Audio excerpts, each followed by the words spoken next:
entran todos sobre las notas que subió. Quisiera ver si podemos hablar de eso al finalizar la clase, si no le No, incomoda. hablemoslo ahorita porque no creo que sea ningún secreto. ¿Usted está Ok. inconforme con su nota? Lo que pasa es que fue una nota de 7, entonces sí fue muy bajo. Pues sí me Pues eso se sorprendió. lo debiese Estoy preguntar entre los yo a cuatro. usted. Mire, quien esté inconforme puede hacer una formulación y yo con gusto le doy una revisión. Es decir, usted se sorprende de haber obtenido 7. Fíjese que a mí también me sorprende y para serle sincero me provoca un sentimiento de tristeza extremo, pues, ¿verdad? Porque fíjese que hay algunos casos en donde yo les he asignado alguna nota por cuanto que su punteo es el más ínfimo, pero con mucho gusto. Eh, las revisiones se promueven a través de una solicitud.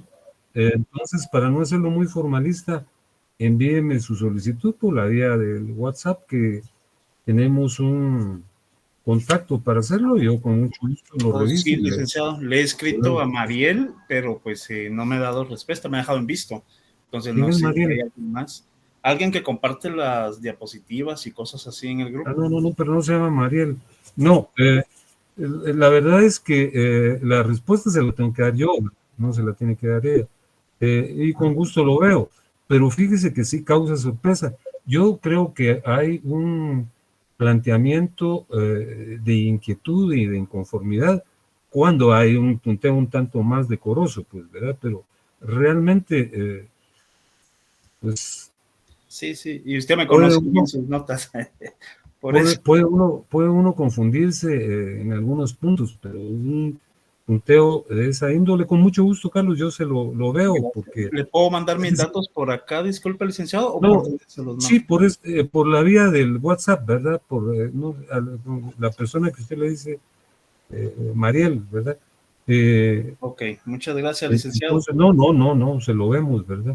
Pero fíjense que yo sí les formulo un pedimento, ya que usted lo trajo a cuenta. Y la verdad es que la sección B obtuvo notas muy especiales, ¿verdad? Por ejemplo, hay personas que regularmente concurren en un punteo de este tipo, pero hay unas relativamente pocas que de veras eh, me encausaron por un estado de depresión, porque uno se pregunta, ¿por qué pasó, verdad? Entonces, cuando uno hace una formulación de ese tipo como la que usted me está haciendo, pareciera que o uno se equivocó, es decir, quien calificó, o que hay un extremo negativo en contra de alguien, pero la verdad es que es un punteo que, miren, yo los examino y reexamino porque la verdad es que me sorprende, porque son pocos tópicos, pero entonces usted se sorprende de haberlos obtenido, pero yo espero que luego de verlo, advierta usted también que las falencias no se me pueden atribuir a mí. Así es que envíeme sus datos y con mucho gusto, Carlos, por supuesto. Gracias, licenciado. Ya se los mandé a la compañera por WhatsApp y disculpe la No, no, no, no, no, insistencia, no, pero no. sí. Esa es una potestad, es un derecho, ¿verdad? Que ahí está contenido en el reglamento correspondiente. Entonces, siempre que uno tiene alguna inquietud o inconformidad, la promueve. Fíjese que, por ejemplo, también con los exámenes extraordinarios, ¿verdad? Suele suceder que se plantean sin observar la normativa que existe, ¿verdad? Y lo cierto del caso es que, por ejemplo, en el pasado semestre lo pedían y yo se los formulaba, pero ya hubo un problema en coordinación, entonces la mecánica es que se postule ante coordinación y que ellos lo remitan y que determinen si están dentro del lapso establecido reglamentariamente o fuera del mismo. Así es, licenciado. Vamos. Yo solo mencioné por acá, pues para no evitar todo el protocolo respectivo, pues. No, es que no es protocolo, eso es la normativa. Esto no es un protocolo, ese es es un precepto que hay que observar, ¿verdad? Es decir, uno, por ejemplo, no puede ir a un tribunal, miren, yo le vengo a decir, señor juez, que usted atienda tal solicitud para evitar el protocolo. Es que ese no es un protocolo, ese es un procedimiento, ¿verdad? Para ordenar la vida. El derecho tiene una pretensión, que es la de ordenar la vida en la colectividad. El protocolo se da dentro de una mecánica casi litúrgica en algunas situaciones, que aún así están legisladas. Pero si vamos a ser abogados, debemos tener claridad en que la normativa debe observarse y cumplirse, ¿verdad? A veces por cuestiones de flexibilidad, como yo les comento con eso de los exámenes extraordinarios, pues yo entiendo que hay muchas personas que están afectadas por las circunstancias de la vida diaria, ¿verdad? Que trabajan mucho y a veces no leen el reglamento, ¿verdad? Eh, Sin embargo, fíjense que precisamente una circunstancia deveniente de un extemporáneo posibilitó que yo ya no los diera así con esa flexibilidad que lo hacía. Y ocurrió porque una persona hizo su examen, no hizo su examen parcial el primero y lo estaba solicitando en el segundo. Entonces, lo planteó ante coordinación y coordinación lo negó y me hizo la observación, por supuesto, con la gentileza y cortesía que corresponde, que yo también tenía que cumplir el reglamento, ¿no? No es un protocolo, esa es la normativa de rigor, ¿verdad? Estamos, Carlos. Así es, mi licenciado. Todo lo vamos a ver Gracias, hoy, ¿no? gracias. Muy bien. Entonces, para entrar en materia, les traigo a cuenta lo que hemos conversado en las últimas clases. Todavía en oportunidad previa al examen hablábamos de los modos de adquirir el dominio. Son los modos originarios y los modos derivativos. Dijimos en repetidas oportunidades que los modos originarios son aquellas circunstancias que hacen surgir el dominio por vez primera. Y les ejemplifiqué con un alfarero prehistórico, ¿verdad? Un personaje que, utilizando el ejemplo de Puy Peña, faccionó unas escudillas para guardar agua, ¿verdad? Fui un poco más prolijo cuando abordé el tema por vez primera. Ese alfarero prehistórico, ya lo he dicho como unas 3 o 4 veces, faccionó varias escudillas, unas ya no le eran útiles, solo las primeras, ¿verdad? Ahí conservaba el vital líquido. Y las cambió por pieles o por nutrientes o por armas incipientes, ¿verdad? Las personas que adquirieron las escudillas en un segundo término, las adquirieron a través de un mecanismo derivativo, porque la propiedad ya existía. Entonces, la distinción entre los modos originarios y los derivativos radica en el hecho de que los modos originarios hacen surgir la propiedad por vez primera y los modos derivativos transmiten la propiedad preexistente. Empezamos a analizar los modos originarios. Precisamente hace una semana hablamos de la posesión, fue una clase presencial. Dijimos que es la aprehensión corporal de un bien con ánimo de incorporarlo en nuestro patrimonio. Y dijimos también que la posesión solo permite la adquisición del dominio de los muebles y de los semovientes, no de los inmuebles. Y señalamos que hay 3 supuestos de posesión: el hallazgo de tesoros, los bienes mostrencos, la caza y la pesca, que los explicamos con relativa abundancia en la clase de hace justamente una semana.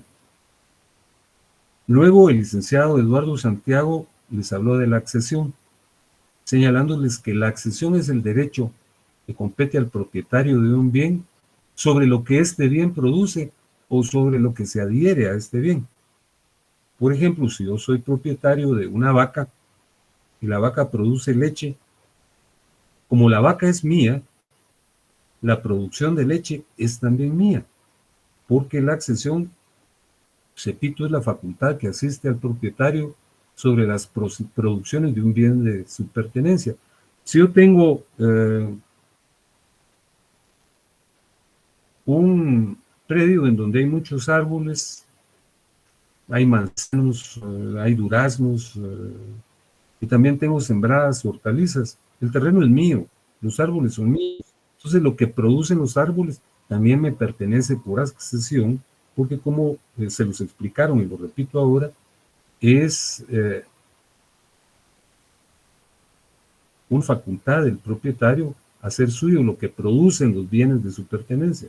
Pero también la accesión involucra los bienes que se adhieren a un bien de mi pertenencia. Por ejemplo, si yo tengo un terreno que linda con el océano y construyo un embarcadero y los ostiones se adhieren a los pilotes del embarcadero, los ostiones son míos porque se adhirieron a un bien de mi pertenencia. Esa es la accesión. Y la accesión, como les he explicado, involucra la accesión de inmueble a inmueble, de mueble a inmueble y de mueble a mueble. La accesión de inmueble a inmueble comprende 3 supuestos, no 4. La abulsión, la aluvión, la formación de isla y la mutación de cauce. Les explicaron qué diferencia hay entre aluvión y aluvión, a quién pertenece una isla que se forma en una corriente de agua que está dentro de mi propiedad o que separa 2 bienes inmuebles.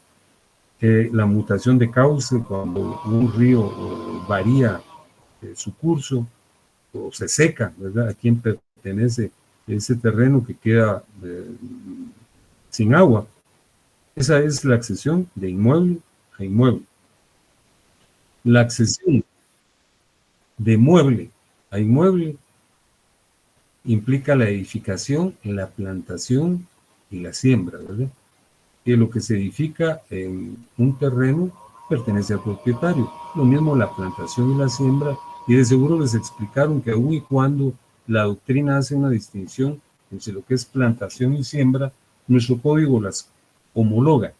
Y finalmente, la accesión de mueble a mueble también comprende 3 supuestos. El primero de ellos es el que concierne a la unión de 2 bienes muebles que pueden separarse, como por ejemplo cuando alguien tiene una piedra preciosa y otra persona tiene una argolla y la ensamblan o la instauran de tal forma que constituye un solo bien, un anillo con una piedra, pero tienen algunas diferencias y en este caso se puede separar el anillo de la piedra. Entonces, la adjunción consiste en la unión de 2 bienes muebles de diferente propietario que se pueden separar en un momento dado. Luego está la confusión o mezcla, es cuando 2 bienes se unen de tal forma que no pueden separarse, ¿verdad? Como en el caso de las aleaciones.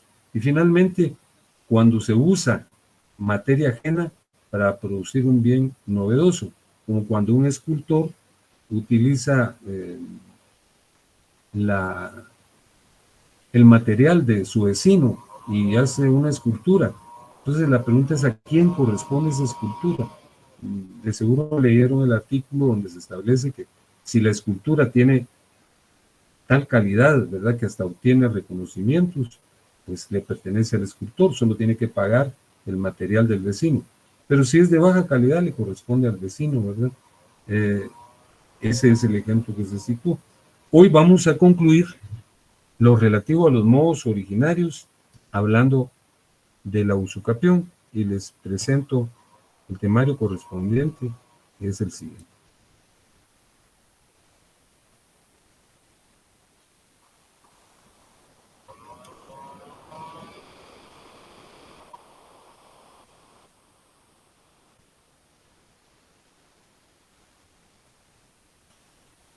Ya lo tienen a la vista, ¿verdad?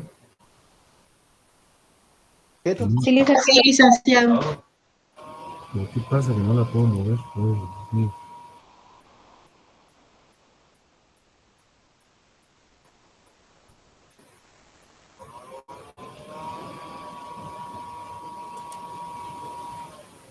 pero por alguna razón no puedo moverlo. Permítanme un momentito, compañeros.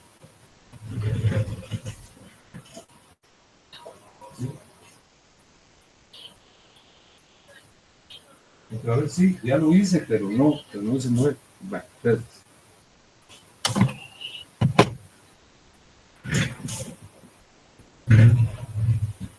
Les pido disculpas, pero no puedo mover el temario. Vamos a ver ahora. ¿No? Buenas noches, licenciado. Sí, buenas noches. ¿Podría ser que haya presionado sin querer el botón de en medio, el de la ruedita del mouse? ¿Será? Sí, posiblemente. Eh,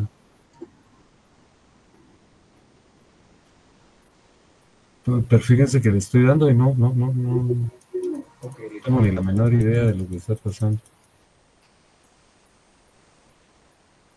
No. Deme un momentito, por favor.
Sí.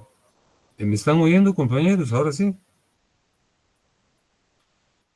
Vamos a ver. Sí, licenciado. Les pido disculpas por mi falta de aptitud. Vamos a ver si ahora sí.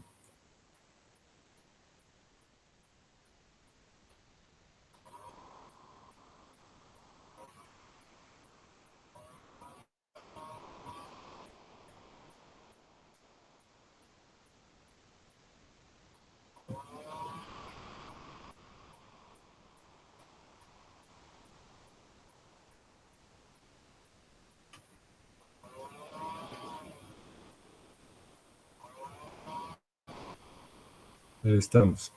Les pido perdón. Estamos ya, ¿verdad? Ya lo tienen a la vista. Sí, licenciado. Muy bien. Sí, gracias. Entonces, ya les explicaba, con esa interrupción tan pueril de mi parte y por las que les reitero mis disculpas, que estamos hablando de los modos originarios de adquirir el dominio, de adquirir la propiedad. Ya hablamos de que se examinó la posesión, que se examinó la accesión, y hoy vamos a hablar de la usucapión. Y fíjense que para hablar de la usucapión es menester inicialmente establecer una diferencia entre estos dos conceptos, entre lo que es posesión y lo que es propiedad. Fíjense que es usual que en términos coloquiales se reconozca indebidamente que tales palabras son sinónimos, que significan lo mismo, pero no es verdad. Aquí les señalé la diferencia entre lo que es posesión y lo que es propiedad. En el número 1 señalamos que la posesión es un hecho. La posesión es un hecho y la propiedad es un derecho. Fíjense que el poseedor, por eso se confunde con el propietario, puede ejercer algunas facultades de la propiedad, pero no todas. Por ejemplo, el poseedor puede gozar y disfrutar de un bien, pero no puede disponer de él, porque la posesión no está inscrita en el registro de la propiedad. Es un hecho, repito, una circunstancia fáctica, mientras que la propiedad es un derecho. El propietario puede también gozar y disponer de un bien, pero puede gozar y disfrutar del bien, pero puede disponer de él. Lo puede vender o lo puede donar, ¿verdad? De tal cuenta que la diferencia básica entre posesión y propiedad radica en el nivel de protección que la legislación le brinda a las dos instituciones. Fíjense que hay un mecanismo, que es lo que vamos a estudiar hoy, un mecanismo que posibilita la conversión, la transformación de la posesión en propiedad. Y ese mecanismo se llama usucapión o prescripción adquisitiva, que aparece aquí con una línea amarilla vinculando a las dos instituciones. Entonces, repito, para hablar de la usucapión es menester, reitero, como lo dije hace unos minutos, establecer la distinción entre la posesión y la propiedad. La posesión es un hecho, la propiedad es un derecho. La posesión confiere al titular de la misma ciertas facultades del dominio, como usar y disfrutar de un bien, pero no disponer, no se puede disponer. Mientras que la propiedad posibilita el uso, el goce, el disfrute del bien y la disposición del mismo. Pero en un momento dado es viable que se produzca una conversión de la posesión en propiedad, que haya un mecanismo que convierta al poseedor en propietario. Y ese mecanismo, repito, reitero, insisto y enfatizo, se llama usucapión, que es lo que vamos a estudiar en este momento. Para estudiarlo, les pido de favor que abran su código a la altura del artículo 620.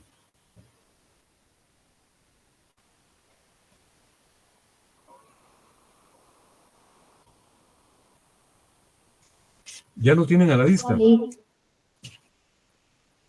¿Ya lo tienen a la vista? Sí, licenciado.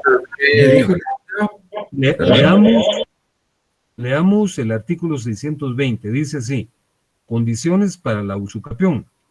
Para que la posesión produzca el dominio, se necesita que esté fundada en justo título, adquirida de buena fe, de manera continua, pública y pacífica, y por el tiempo señalado en la ley. Expuesto así, la temática luce abstracta, ¿verdad? Alejada de la realidad. Por eso es conveniente traer a cuenta un ejemplo que tal vez con un exceso de dramatismo les voy a trasladar, con el propósito de que se capte en efecto qué es la usucapión. y la distinción entre posesión y propiedad. Les hago una narración que parece infantil, pero creo que el propósito de que les formule la misma es, reitero, que captemos y que entendamos qué es la usucapión y que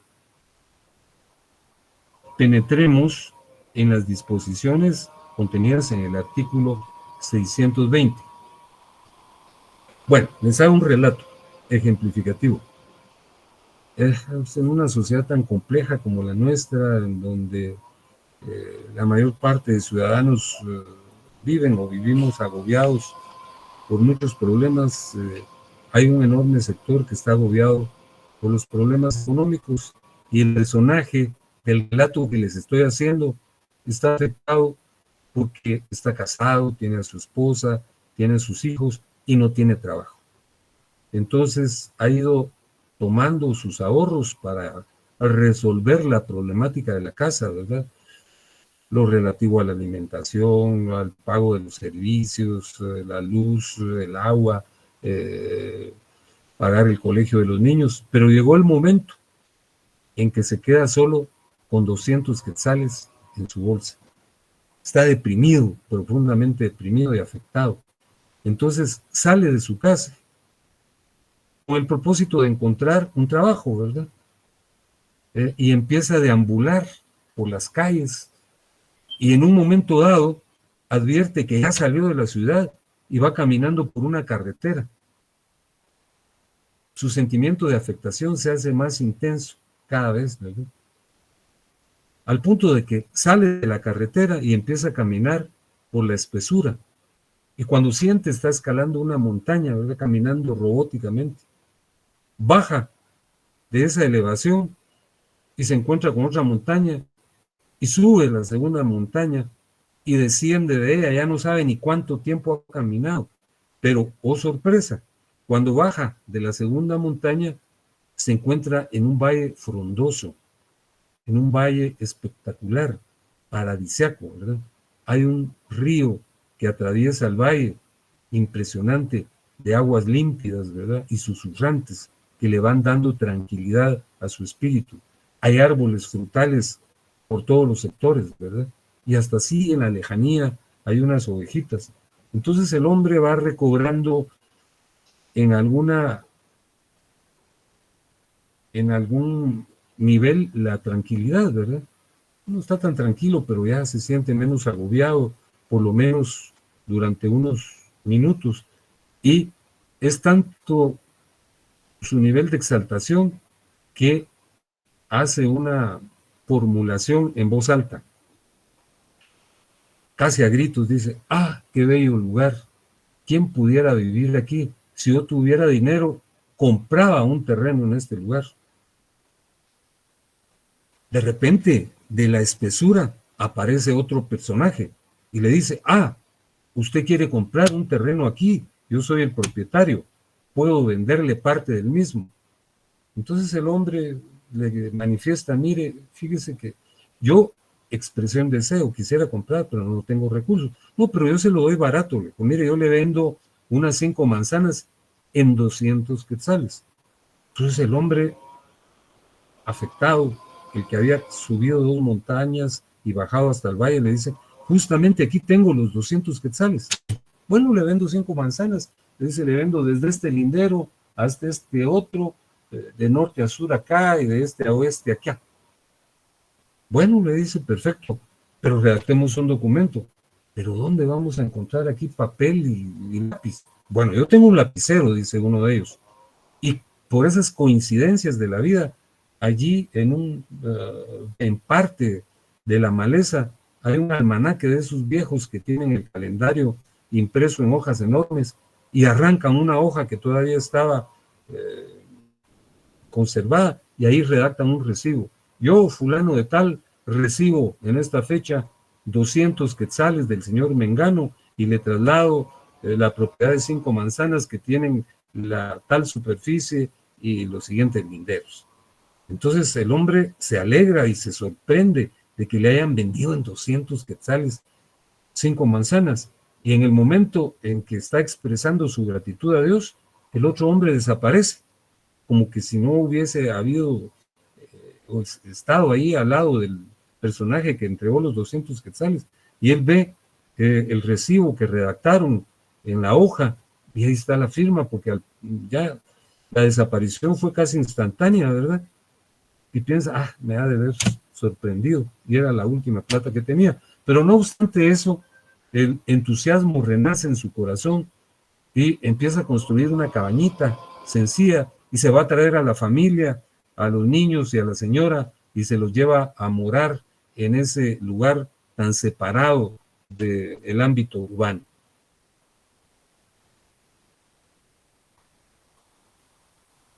Empieza a realizar una agricultura de subsistencia, ¿verdad? Siembra hortalizas, hace un huerto, ¿verdad? Y con el huerto subsiste, pero pronto se va expandiendo y lo vende en un lugar vecino y con eso subsiste y obtiene algunos recursos al punto de que mejora su vivienda, manda a instalar la luz y el servicio eléctrico y agua y hasta internet, ¿verdad?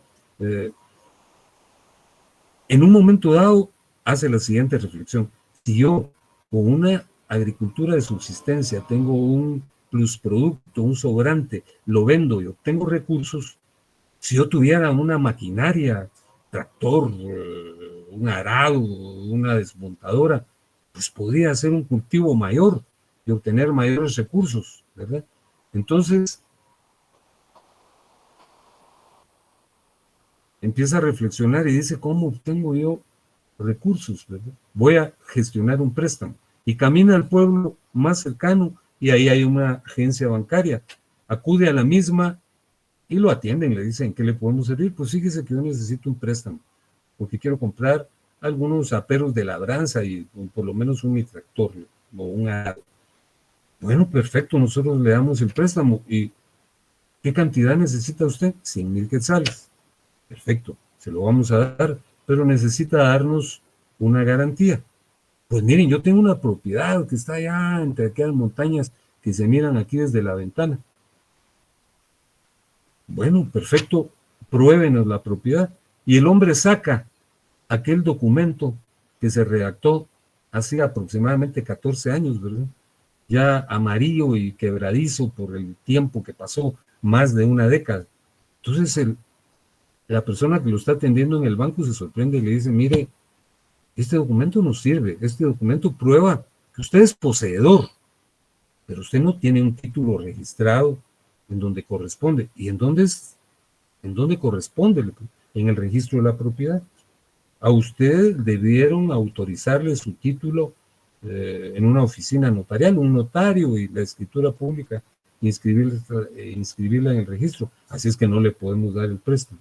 Y el hombre, que era muy susceptible, se decae nuevamente, entra en un estado depresivo como el que les describí al principio de la relación que les estoy haciendo. Pero le dicen, miren, no se ponga así. Aquí en la esquina contraria hay una oficina de abogados y los abogados pueden arreglar todo. Vaya y plantéele la situación al licenciado y estoy seguro que él lo va a orientar.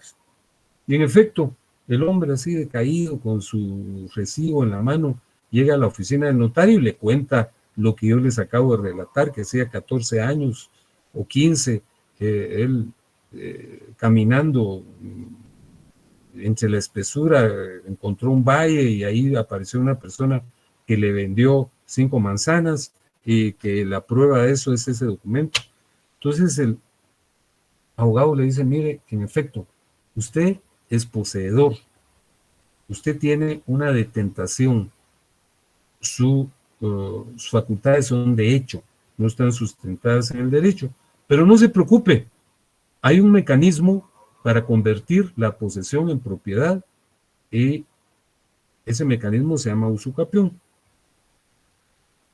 Y las condiciones para convertir la posesión en propiedad están reguladas en el artículo 620 que nosotros acabamos de leer, compañeros y compañeras, y que lo vamos a leer nuevamente. El notario lo leyó ahí ante el señor que le había llegado a consultar. El artículo 620 dice, condiciones para la usucapión. Para que la posesión produzca el dominio, es decir, para que la posesión se convierta en propiedad, se necesita que esté fundada en justo título. Esa es la primera condición. Adquirida de buena fe. Esa es la segunda condición. De manera continua, pública y pacífica. Esa es la tercera condición. Y la cuarta es por el tiempo señalado en la ley. O sea, hay que cumplir 4 condiciones. Entonces el abogado le dice, mire, vamos a examinar su situación y vamos a establecer si usted cumple con estos requisitos y vamos a convertir la posesión en propiedad a través de la usucapión. Veamos, usted tiene justo título.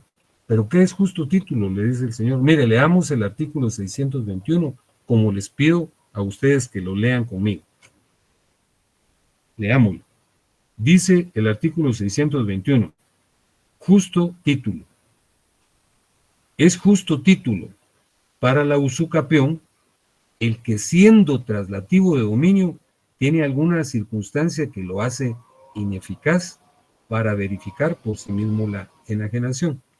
Si yo quiero vender una casa, repito e insisto, tengo que ir con un notario. El notario va a redactar el contrato de compraventa en un papel especial que se llama protocolo, que le venden solo a los notarios. Luego una copia de esa escritura que se llama testimonio la remite al registro de la propiedad y ahí se inscribe el dominio o la traslación del dominio. Entonces, aquí no hay escritura. Entonces, lo que hay es un documento sencillo, escrito en una hoja de papel que encontraron entre el monte. Entonces, ese es el justo título. Ese es el justo título. Porque dice el artículo 621, es justo título para la usucapión el que siendo traslativo de dominio.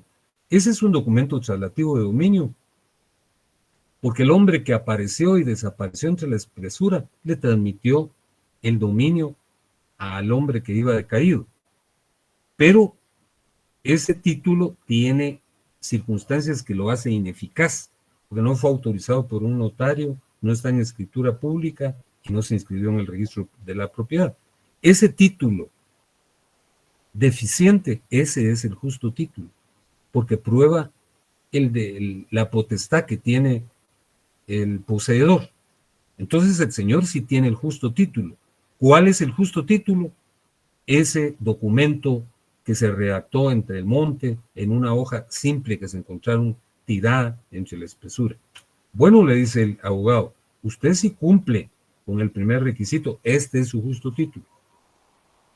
Luego establezcamos si usted cumple los otros requisitos. El segundo requisito es que usted haya adquirido ese bien de buena fe. ¿Cuál es la buena fe? Pues la que está explícita en el artículo 622, que les pido a ustedes que lo leamos. Dice, buena fe. La buena fe del poseedor consiste en la creencia de que la persona de quien recibió la cosa era dueña de ella y podía transmitir el dominio. El hombre iba decaído, se encontró sorpresivamente a ese otro personaje entre la espesura, y él siempre creyó que él era el dueño, ¿verdad? En un momento pensó se lo había engañado, pero se quedó ahí, ¿verdad? Confiando en que lo había adquirido.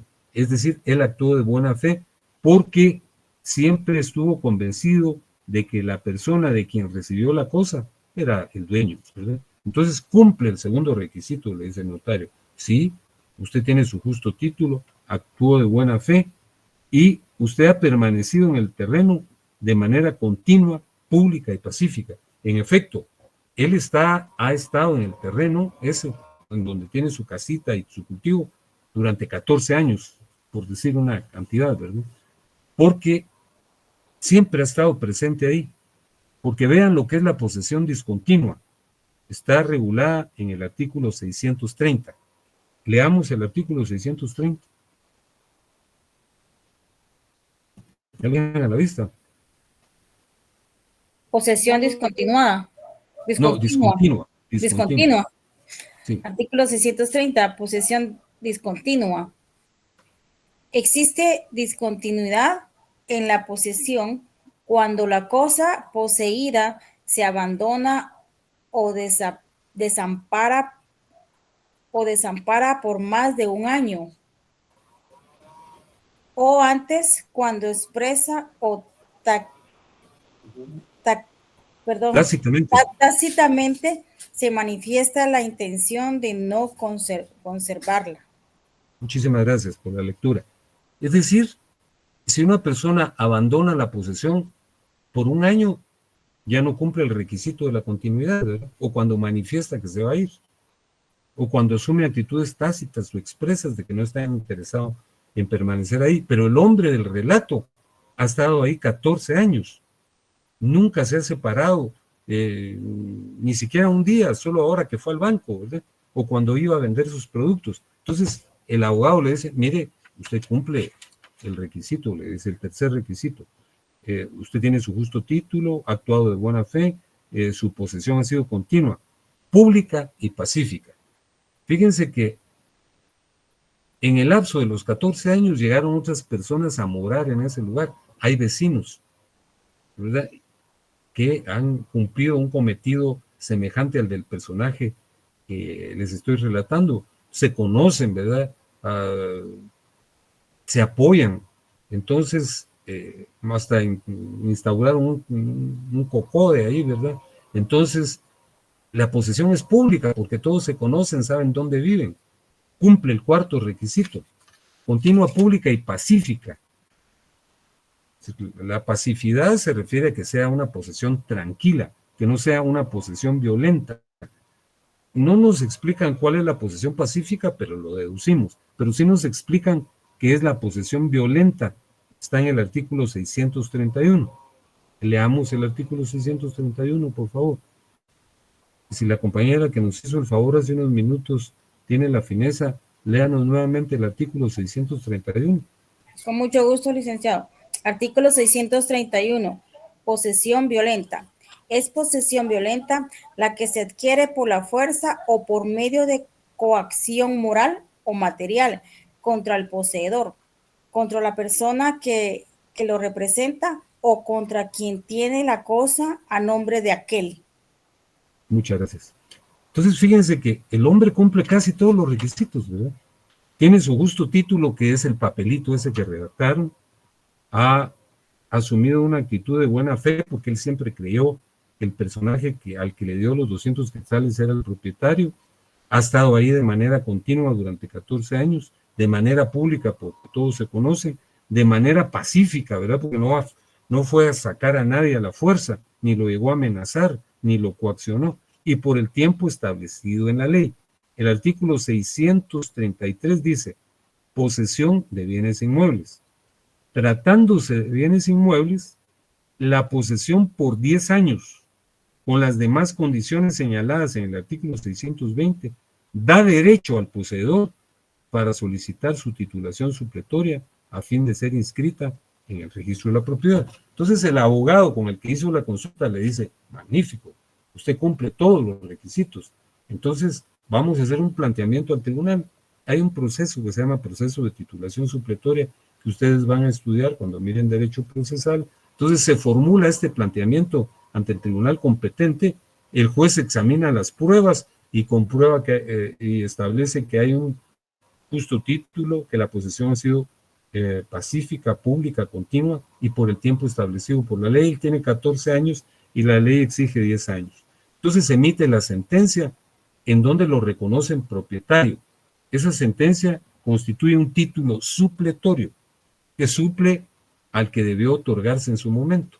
Entonces, ese título ya se puede inscribir en el registro de la propiedad y él se convirtió de poseedor en propietario. Entonces, ya cuando está inscrito el título, obtiene una certificación y se va al banco y le dice, mire, vengo a solicitar el préstamo, si soy propietario, aquí está mi documento. Entonces, esa es la usucapión. Ese es el mecanismo que permite la conversión de la posesión en propiedad, es decir, la conversión de un hecho en derecho. Con eso terminamos lo relativo a los modos originarios.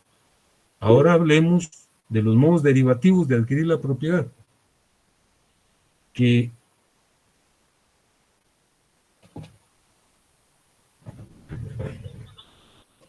perdónenme, yo no miro la mano levantada, pero quien la tiene levantada y quiere formular una pregunta, le pido por favor que la haga. Sí. Buenas noches, licenciado. Fíjese que yo le quería consultar algo. Fíjese que mi mamá adquirió un terreno, pero ella falleció y quedó a nombre de ella.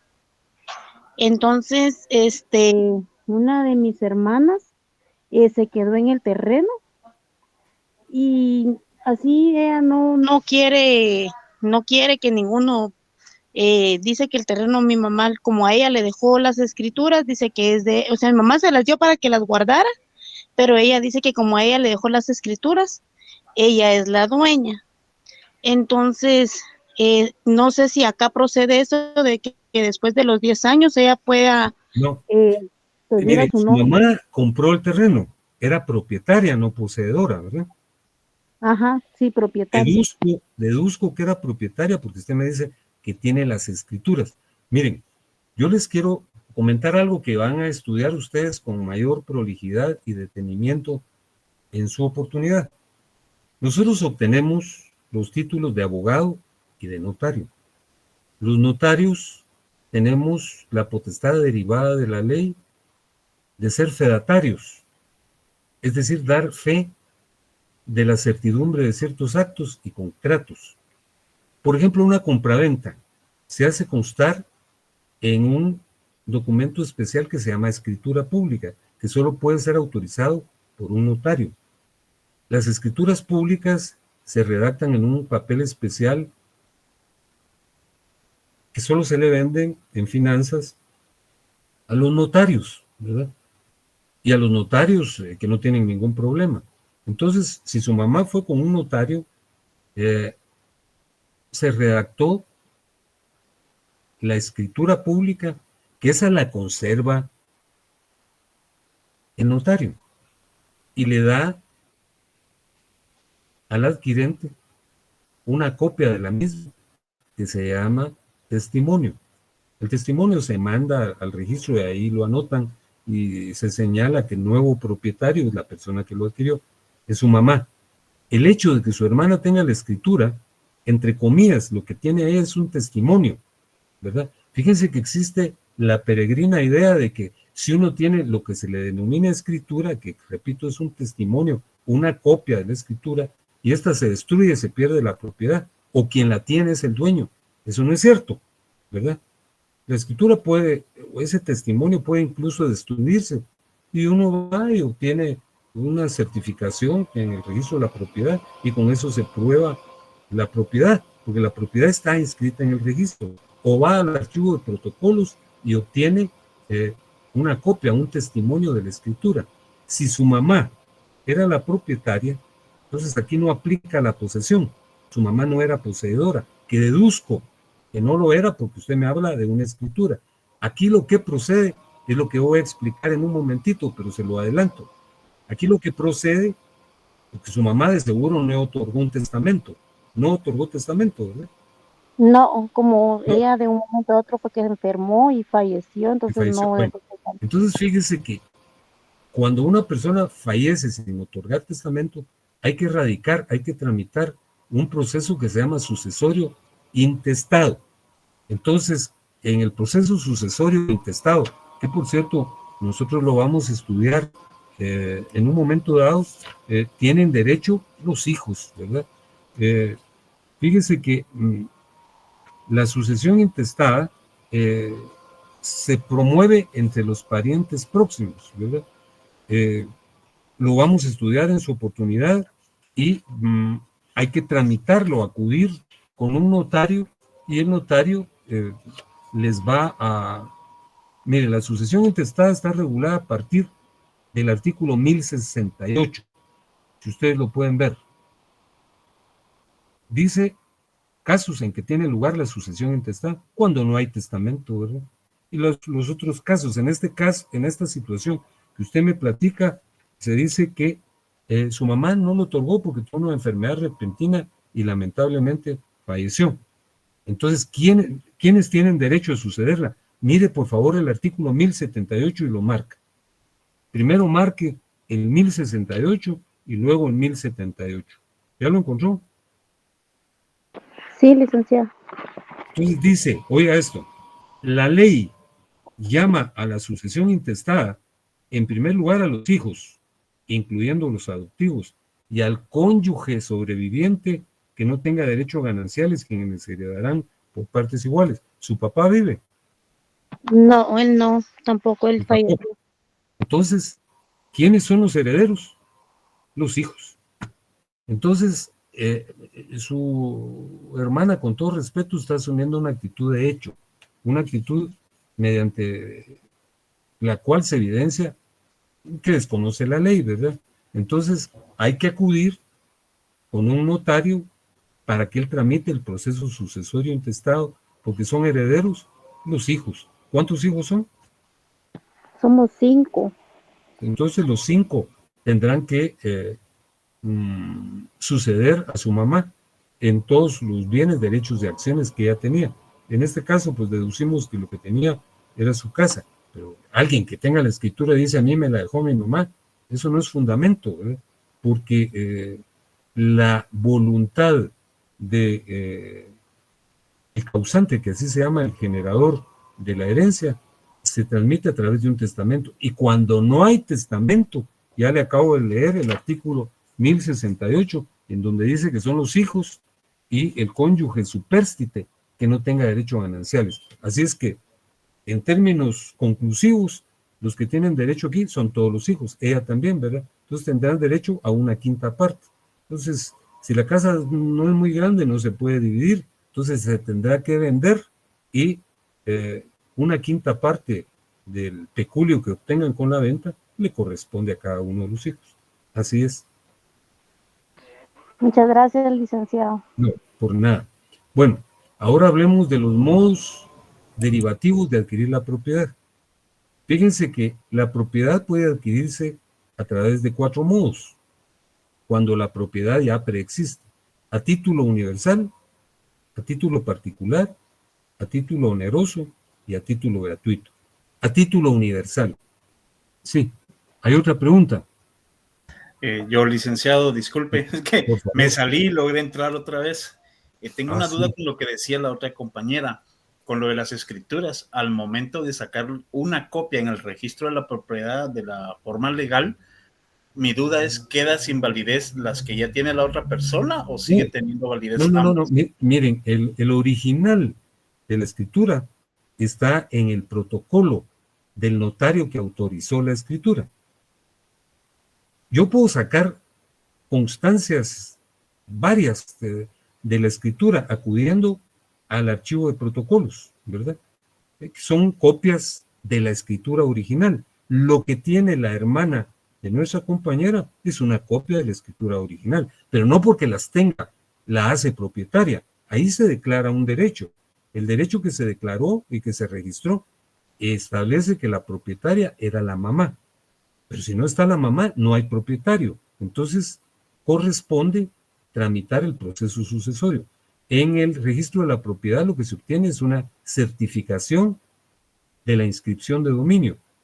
Ahí hay una inscripción en donde dice, la finca número tal, que aparece a folio tal, del libro tal, es propiedad de la señora Mengana, ¿verdad? Entonces, el hecho que yo tenga las escrituras no me hace propietario.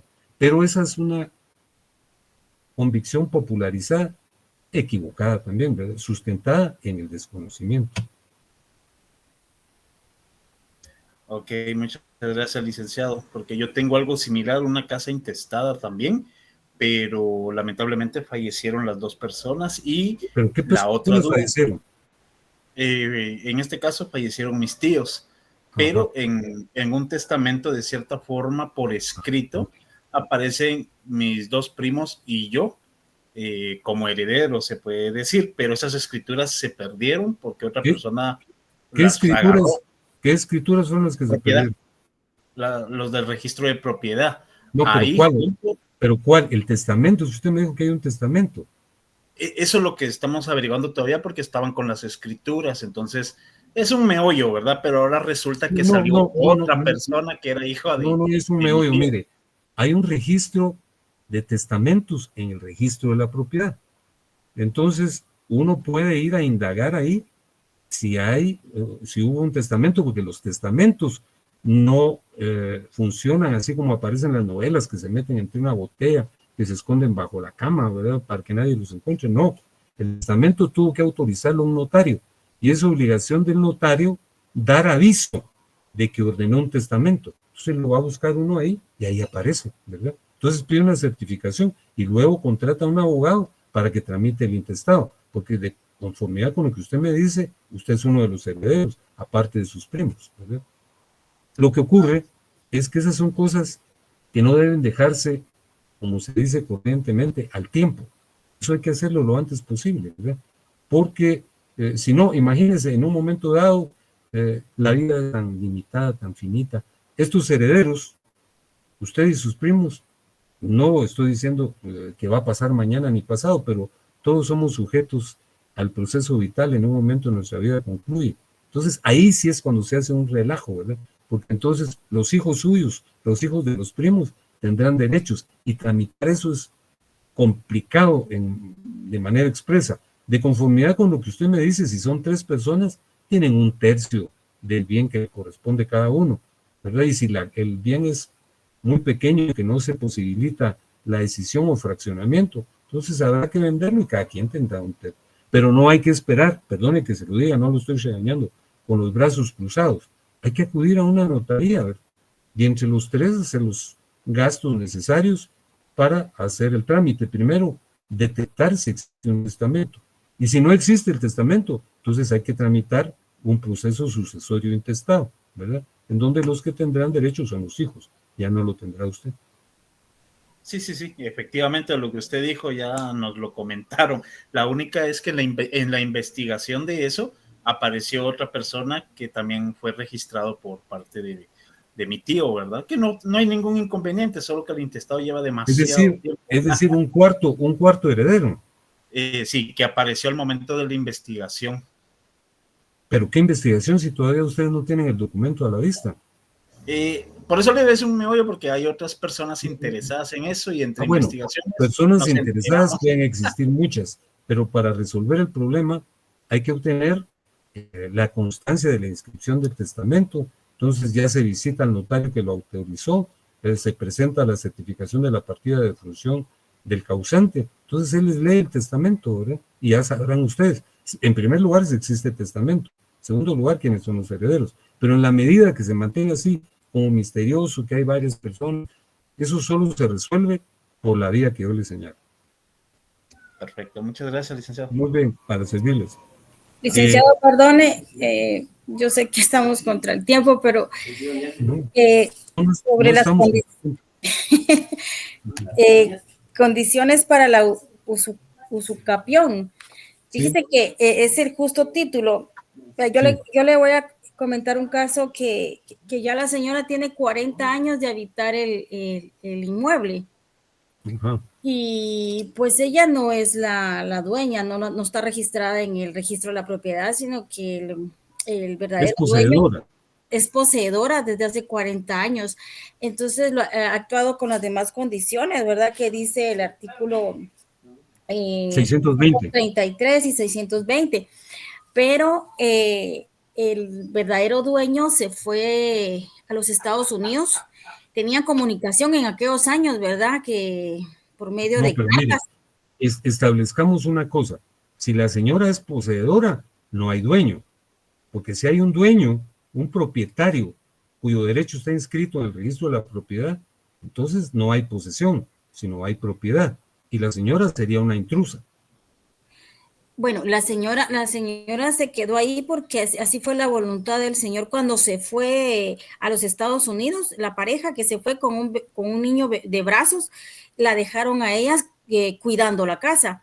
Bueno, pero ya pasaron 40 años, ya falleció el dueño del titular, digamos, de la propiedad. Uh-huh. Pero si un dado caso ella quisiera escriturar, porque la familia ya no tuvo comunicación con nadie. Pero ella no, sí, los bienes que se adquieren por esa vía son los bienes que se detectan por la vía del hecho, pragmáticamente. Porque si hay un derecho inscrito, entonces los herederos de esta pareja que se fue el hijo o la esposa o el nieto o los que sobrevivan, ellos son los que tienen el derecho y tendrían que tramitar un proceso sucesorio. La señora no puede titular, ¿verdad? Podría intentarlo, pero puede haber un problema, ¿verdad? Porque sería una actitud ilícita e inmoral, porque ella era una guardiana. Es muy común que eso ocurra, ¿verdad? Que los guardianes quieran titular, pero no se puede. Sería fraude, ¿no? Bien. Sí, Gracias. sería un delito, ¿verdad? Sería una intrusión ilícita, ¿verdad? Sí, ella lo consultó con otros licenciados, ¿verdad? Abogados, y le han dicho bueno, que tendría derecho ella por los años que tiene de No, habitar no, el bien no, inmueble. no. Eso, saber qué abogados fueron los que le dijeron, pero eso no es cierto, ¿verdad? Es como quien De la Mariano. alquila una casa y dice, yo tengo la casa en alquiler desde hace 20 años, entonces ya es mía. Eso no es cierto, ¿verdad? Eso no es verdad. Aunque viviera un siglo ahí, si hay una inscripción a nombre de otra persona, esa persona es el propietario. Y si ya se murió, serían sus herederos, ¿verdad? Bueno. Gracias, licenciado. No, por nada, por nada.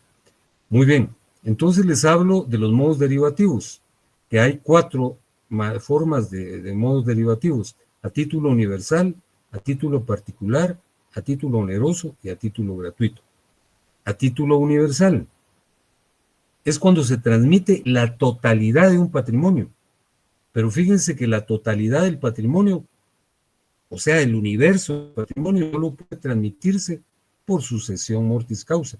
Se muere una persona, otorga testamento y designa a sus hijos sus herederos universales. Entonces, los hijos reciben todo el patrimonio de la persona que falleció. Esa es la transmisión a título universal y solo se produce cuando una persona fallece. Entonces, a título universal es la transmisión del patrimonio en su totalidad, tal como dice ahí, y se transmite solamente por la sucesión mortis causa. A título particular es cuando no se transmite la totalidad del patrimonio, ¿verdad? Sino se transmiten unos bienes. Esto se transmite por negocios entre vivos, como una compraventa. Se vende una casa, se vende el vehículo, se vende una computadora. Esas son transmisiones a título particular, porque lo que se transmite es uno o algunos bienes, pero no todo el patrimonio. Porque ya dije que la transmisión a título universal conlleva todo el patrimonio. La transmisión a título oneroso. Fíjense que la palabra oneroso suscita muchas dudas, porque frecuentemente se emplea en el sentido de que es equivalente de la palabra caro. Entonces dicen, yo compré un libro que me resultó muy oneroso para significar que es caro, pero no. Las adquisiciones a título oneroso es cuando hay una prestación y una contraprestación. Por ejemplo, en la compraventa, el vendedor transmite la casa, no, vende la casa, y el comprador transmite el precio. Así es que el vendedor recibe el precio en compensación de que transmitió la casa. Entonces, eso es la onerosidad. Es un camino de 2 vías que conlleva un derecho y una obligación, como ocurre en la compraventa. La obligación del vendedor es transmitir el bien, transmitir la casa, pero tiene el derecho de recibir el precio. El comprador tiene el derecho de recibir la casa, pero tiene la obligación de pagar el precio. Entonces, a título oneroso es cuando hay una prestación que se otorga a cambio de una contraprestación. A título gratuito es cuando no existe contraprestación. Por ejemplo, una persona hace una donación, ¿verdad? Hace una donación, digamos, a una sociedad de ancianos, ¿verdad? A un asilo. Pero los ancianos no le pagan nada, entonces él les transmite un bien, una televisión para que miren en la noche, o les dona cada cierto tiempo víveres, ¿verdad? Leche y insumos para que ellos estén en buenas condiciones, ¿verdad? Medicamentos. Eso es a título gratuito. Entonces, los modos derivativos son a título universal cuando se transmite todo el patrimonio, y las transmisiones a título universal solo ocurren cuando las personas fallecen. A título particular, cuando se transmite uno o algunos bienes. Y esto ocurre entre negocios entre vivos como la compraventa. A título oneroso es cuando se producen aquellas situaciones en donde hay una prestación y una contraprestación, como en la compraventa que les acabo de explicar. Y a título gratuito es cuando se transmite la propiedad, pero no se recibe nada a cambio. Mis distinguidos compañeros y distinguidas compañeras, con esto concluimos la clase del día de hoy. Nos estaremos reuniendo o contactando por esta vía el día jueves para hablar de los modos de extinción del dominio y del sentido social de la propiedad. En tanto que eso ocurre, les deseo que tengan muy buena noche.